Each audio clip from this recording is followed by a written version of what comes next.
Assalamu alaikum wa rahmatullahi wa barakatuhu. Yan uwa, ina son ai fartajen bidiyon nan, ai like din bidiyon. Hakan yana sa duk bidiyo muka azo kai saurin ganin shi. Wannan kuma bidiyo jinjina ce ga gwamnatin Niger. Kare da karo kuma da gwamnatin jihar Dosso da kwamandankin tsaro na gundumar Dogon Dutsi. Godiya ce zuwa gare ku. Kun sani a shekaran jiya kwana biyu da suka wuce an kawo wani hari a cikin jihar Dosso, cikin gundumar Dogon Dutse, wani gari da ake cewa bakin tabki. Yan ta'adda sun kawo hari, yan wannan wajen sun yi kiraye kuma Allah ubangiji ya sa kuka yi saurin karɓa kira, aka ba da ɗauki na sojoji na ƙasa kuma da na sama, ko aiko jirgin sama ya zo, lalle jirgi ya zo ya kama wajen nan ɗauki, kuma Allah ubangiji ya sa an biɗe cin nasara, ko in ce an ci nasara, saboda jirgi ya samu daga cikinsu guda 4 wanda ke saman moto 2 jirgi ya gama da su. To sauran sai suka wace, suka shiga ƙananan garuruwa, ko kuma in ce suka shiga ruggage suka ɓoye dan ba su yi ta ba a ran nan.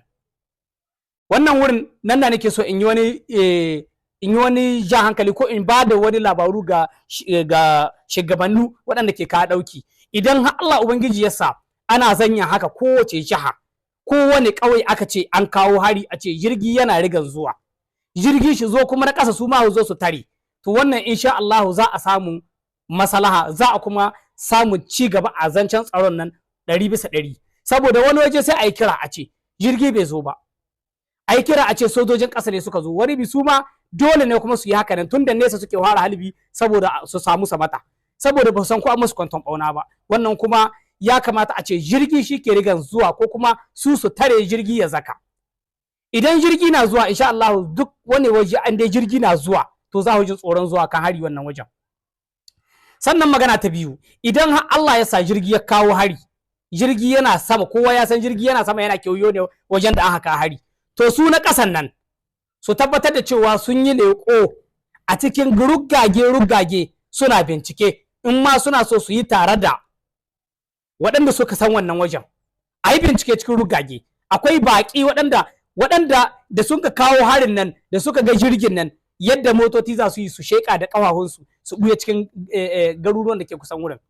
Kenan idan aka ce an yi bincike, za a gwada muku wanda ɗan wurin da wanda ba nan ba. Amma idan ruggage kuka shiga, yana da shawa ku shiga tare da 'yan wajen, ku sojoji na ƙasa, su gwada muku waɗanda a ainihin wannan ruggan. Tunda duk waɗanda a kusan sun san waɗanda ke ainihin wannan ruggan ne, sun san waɗanda ba na wannan ruggan ba. Idan wani ƙauye ne kamar haka nan, in kuka shigo kuma za ku bincike na ƙwaƙwaf, ku tabbatar da waɗanga ɗan gari ne, waɗanga ba wanda ba 'yan garin ba ne. Saboda haka suke yi, sai su je su kawo motukan su sa cikin garuruwa na kusan, ko kuma ruggage su ɓoye, sai sun yi bayan kwana guda kwana biyu sannan su ɗauki abin su da rana su hita wasu.